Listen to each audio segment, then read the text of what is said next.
નમસ્કાર મિત્રો, જીવનમાં જે લખાયેલું છે એને કોઈ મિથ્યા કરી શકતું નથી. પાર્ટી પેન સાથે 6 વર્ષની ઉંમરના ચમનને ખભે બેસાડીને કાનજી પ્રથમ દિવસે નિશાળે મૂકવા ગયો. રજિસ્ટરમાં નામ ચડાવતી વખતે સાહેબે કાનજીને બધી વિગતો પૂછી. બાપુનું નામ કાનજી સગન સાંભળતા જ સાહેબ આંખ ઉપર ચશ્મા સરખા કરીને કાનજીને એકટશે જોઈ રહ્યા. આ શાળામાં 1 થી 4 ધોરણમાં સૌથી વધુ વર્ષ રહેનાર વિદ્યાર્થીનો રેકોર્ડ કાનજી સગનના નામે હતો. 15 વર્ષ પહેલાંની આ ઘટના શિક્ષકો બદલાવા છતાં અમર દ્રષ્ટાંત રૂપે કાનજી સગનના નામે જ હતી. આચાર્ય સાહેબે ચમનને પાસે બોલાવીને થોડી પ્રશ્નોત્તરી કરી. બેટા, તારું નામ શું? ચમનભાઈ કાનજીભાઈ. તારા પિતાજીનું નામ? કાનજીભાઈ છગનભાઈ. તારે ભણી ગણીને શું બનવું છે? ડૉક્ટર. ચમનના ફટાફટ જવાબો સાંભળીને સાહેબ આશ્ચર્યચકિત થઈ ચમન સામે જોઈ રહ્યા. ત્યાં તો 4થા ધોરણમાં ભણતો દલપત બોલી ઉઠ્યો, સાહેબ, ચમનાની માં રમી કાકી 4 ચોપડી ભણેલી છે. એ ઘરે ચમના સાથે અમને ઘણું શીખવાડે છે. સાહેબે કાનજી સામે નજર કરી. 35નો કાનજી પહેરણની બાઈ મોઢામાં ઘાલીને ચાવવા લાગ્યો. સાહેબે હસતા હસતા કહ્યું, કાનજીભાઈ, ભાગ્યશાળી છો તમે કે દીકરો અને દીકરાની માં બેય હોશિયાર મળ્યા. આટલું સાંભળીને તો કાનજી શરમાઈને ગૂંચળું વળી ગયો. માથે બાંધેલ ફાળિયું બરાબર હોવા છતાંય ઉતારીને ફરીથી બાંધવા લાગ્યો. વળી કંઈક યાદ આવતા એણે પહેરણ નીચે પહેરેલ બંડીમાં હાથ નાખીને 10ની નોટ અને કાગળનું પડીકું કાઢીને સાહેબના હાથમાં આપતા બોલ્યો, લ્યો સાહેબ, આ 10 રૂપિયાના રામજી શેઠની દુકાનેથી ધોળા ટીકડા મંગાવીને છોકરાને આપજો ને આ પડીકામાં ગોળધાણા છે. વળી પાછો કાનજી પહેરણની છાળ પકડીને આમળો ચડાવવા લાગ્યો. સાહેબે ગમ્મત ખાતર જ પૂછ્યું, કાનજીભાઈ, આ ચમનની માનું નામ શું છે? કાનજીના મોં પર તો રીતસરની લાલીમાં છવાઈ ગઈ. વર્ગમાં બેઠેલ નાના ભૂલકાઓની શરમ આવતી હોય તેમ કાનજીનું આખું શરીર શરમથી અંગમરોડ કરવા લાગ્યું. એટલું વળી સારું હતું કે સાહેબ કડક સ્વભાવના હતા, નહીંતર બાળકો તો ક્યારનાય હસી હસીને લોથપોથ થઈ ગયા હોત. લ્યો સાહેબ, હું જાઉં કહીને કાનજી વર્ગ બહાર નીકળ્યો. દરવાજે પહોંચીને વળી પાછો આવ્યો ને ચમન પાસે જઈને ચમનને ધીમેથી કાનમાં કહ્યું, તારી માએ કહ્યું છે કે કોઈ છોકરા સાથે ઝઘડતો નહીં કહી અને કાનજી સાહેબ સામે નજર કરતો કરતો બહાર નીકળી ગયો. આમ તો કાનજી પૂરા 80 વીઘા જમીનનો માલિક, ના એને બીજો કોઈ ભાઈ કે બહેન. કાનજી 10 વર્ષનો હતો ત્યારે એનો બાપ તો સ્વર્ગે સીધાવી ગયેલ. ઢીલા મગજની માએ કાનજીને મોટો કર્યો. કદાચ માના ગુણ જ કાનજીમાં ઉતર્યા હશે તે એ બુદ્ધિનો લઠ પાક્યો. કાનજી ઉંમરલાયક તો થયો, પણ બિચારી માનું થોડું ઢીલું મગજ અને કાનજીની બાળક બુદ્ધિ જોઈને કોણ કન્યા આપે?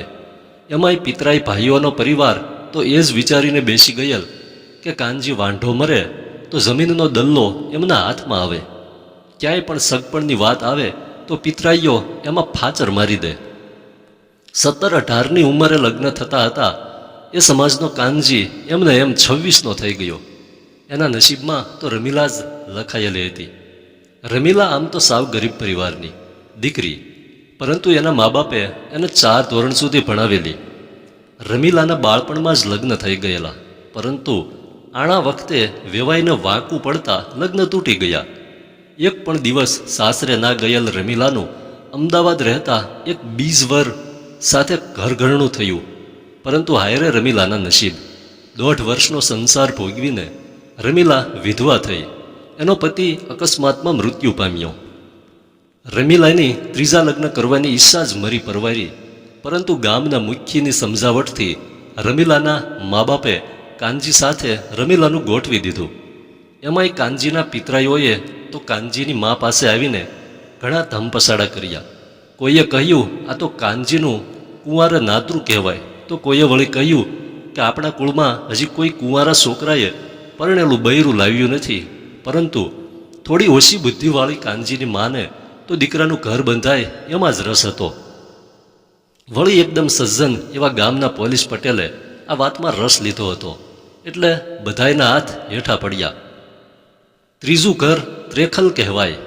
એ લોક 32 ચડેલ વાક્યનો તો રમીલાને ડર હતો કે ત્રીજું ઘર સફળ ના થાય, પરંતુ મા બાપની ઈચ્છાને કેમ કરીને ઠેલવી? મા બાપ તો આજે છે ને કાલે નહીં હોય. ભાઈ ભાભી થોડા આખો જન્મ વેંઢારશે. કરમ ને લેખ એકદમ સમજુ રમીલાએ મનને મનાવી લીધું. એમાંય સાસરે જતી વખતે ઘરની બહાર નીકળતા જ ગાય આડી ઉતરી. ભાવિના ગર્ભમાં શું છુપાયેલું છે એ પામર માનવી તો શું જાણી શકે, પરંતુ ગાય આડી ઉતરી એમાં રમીલાના હૃદયમાં નવું જોમ ઉભરાઈ આવ્યું.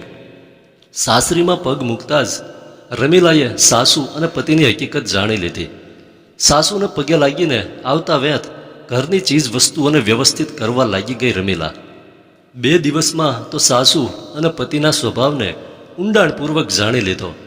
ચારે બાજુથી ઊંટની કોટે બકરું, કાગડાની કોટે રતન, ગાંડો ધણી ને રાંડીરાંડ બૈરું જેવા કાનના પડદા ફાડી નાખે એવા વાક્યો રમીલાના કાને પડી રહ્યા હતા. પરંતુ ત્રીજા દિવસે કાનજી સાથે ખેતરમાં પગ મૂક્યો.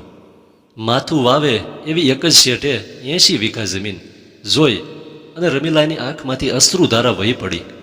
સાડલાના શેડા વટે ઝટપટ આંસુ લૂસીને નીચી નમીને માં ભોમની મુઠ્ઠી માટી હાથમાં લીધી. એ મુઠ્ઠી માટીને માથે અડાડીને રમીલા ભાવભીના અવાજે બોલી, હે ધરતી માતા, તારા ખોળે માથું નાખીને વિનવું છું કે કણનું મણ કરીને મારા પરિવારને આબાદ કરજે માં. સાથે સાથે રમીલાના મગજમાં ઝબકારો થયો. કાકા કુટુંબીઓના બેહુદા વર્તનનું કારણ 80 વીઘા જમીન છે એ નક્કી. મનમાં ને મનમાં પોકારી ઉઠી, સાવ ભોળા આદમીનું ઘર બાંધીને રહીશ તો ખરી, પરંતુ એના ઘરને આબાદ ના કરું તો મારું નામ રમીલા નહીં. ગાંડા જેવી સાસુને સગી જનેતાની જેમ ના રાખું તો મારા ગરીબ માવતરની આબરૂ લાજે. બસ આજની ઘડીને કાલનો દિવસ. રમીલા અને કાનજી તનતોડ મહેનત કરવા માંડ્યા. આમાંય કાનજી મહેનતમાં તો ક્યાં પાછો પડે એમ હતો. રમીલાનું માર્ગદર્શન તેની સાથે જ હતું. લોકનિંદાને રમીલાએ મનમાંથી જ કાઢી નાખી હતી. ગમે તેટલી મશ્કરીઓ પણ આ કાનેથી પેલા કાને કરી લેતી હતી રમીલા. 1.5-2 વર્ષના લગ્ન જીવનમાં તો પ્રથમ ખોળે જ ચમનનો જન્મ થયો. 2.25 મહિને ચમનને ગામમાં આવેલ શિવજીના મંદિરે પગે લગાડવા લઈ જવામાં આવ્યો. એ સમયના દ્રશ્યે તો આખા ગામને તાજુબીમાં ગરકાવ કરી દીધું હતું. વાગતા ઢોલે મંદિરે જતી વખતે કાનજીએ ધોતી પહેરણ સાથે માથે લાલ પાઘડી ધારણ કરી હતી. એ જોઈને તો કોઈ માની શકે એમ નહોતું કે આ કાનજી છે. રમીલાના નેણનો કાનજી પર જાદુ છવાયો હતો કે શું, કે પછી મક્કમ ટટ્ટાર ચાલી રહેલી રમીલાની નકલ કરી રહ્યો હતો કાનજી? જે હોય તે, પરંતુ સૌને આ કજોડું આજે ઉત્તમ જોડું લાગી રહ્યું હતું. ઘરકામ, ખેતીની સંભાળ સાથે ચમનના શિક્ષણ પ્રત્યે સતત ધ્યાન રાખતી 4 ચોપડી ભણેલ રમીલા ખરેખર કાનજીના પરિવારની તારણહાર બની ગઈ. ચમન 9મા ધોરણમાં હતો ત્યારે રમીલાની સાસુનું નિધન થયું. રમીલા કાનજી સાથે છેક હરિદ્વાર જઈને મોક્ષવિધિ કરાવી આવી. ગાંડાના પરિવારમાંથી ડૉક્ટરી લાઇનમાં જનાર ચમન આ ગામનો પ્રથમ વિદ્યાર્થી બન્યો. MBBS પૂરું કરીને જ્યારે ચમન કહેર આવ્યો ત્યારે ગામ લોકોએ ભવ્ય સ્વાગત સાથે એનું સન્માન કર્યું. ગામના સરપંચે જ્યારે કહ્યું કે ચમનને ડૉક્ટર બનાવવાનું સંપૂર્ણ શ્રેય રમીલા વહુના ફાળે જાય છે, એટલે આપણે એમનું પણ સન્માન કરશું, ત્યારે રમીલા જાહેરમાં પ્રથમ વખત કાનજીનો હાથ પકડીને એને સ્ટેજ તરફ દોરી ગઈ. કાનજીના ચહેરાના હાવભાવ કંઈક જુદા જ લાગતા હતા. કાયમની ટેવ મુજબ એ એક હાથે પહેરણની બાંય તો જરૂર આમળતો હતો, પરંતુ એની આંખોમાંથી ચોધાર આંસુ ટપકી રહ્યા હતા. અને એટલે જ તો ચમને દોડતા આવીને કાનજીને વચ્ચેથી જ ઊંચકી લીધો અને સ્ટેજ પર લઈ ગયો. સ્ટેજ પર રમીલાના સન્માન માટે લાવેલ હાર અને શાલ ચમને રમીલાના બદલે કાનજીને આપવાની વાત સરપંચને કરી ત્યારે સરપંચ પણ લાગણીમય બની ગયા. જ્યારે સરપંચ કાનજીના ગળામાં હાર પહેરાવીને શાલ ઓઢાડી રહ્યા હતા ત્યારે ચમન અને રમીલા કાનજીને પગે પડીને વંદન કરી રહ્યા હતા. લોકોની તાળીઓનો ગડગડાટ કાનજીની નાદાનિયતને પલાયન કરી રહ્યો હતો. તાળીઓનો ગડગડાટ પૂરો થતાં જ કાનજી ધીમે ધીમે કંઈક બોલવાની કોશિશ કરી રહ્યો હતો, પરંતુ શબ્દો નીકળતા નહોતા. ચમન આ બધું જોઈ રહ્યો હતો, એટલે કાનજીનો ઉત્સાહ વધારતા એ બોલ્યો, બોલો બાપુ બોલો, 2 શબ્દો બોલો બાપુ. ખરેખર કાનજીના મોઢેથી થોડા શબ્દો નીકળીને જ રહ્યા. ચોથા દિવસે અમારા ઘેર આખા ગામનો જમણવાર રાખવો છે. આ ગાંડા કાનજીના ઘેર આવશો ને સૌ. પ્રથમ તાળીની શરૂઆત તો રમીલાએ કરી, પરંતુ ગામ લોકોની એ તાળીઓની ગુંજ 15 મિનિટ સુધી ગુંજતી રહી. ધન્યવાદ.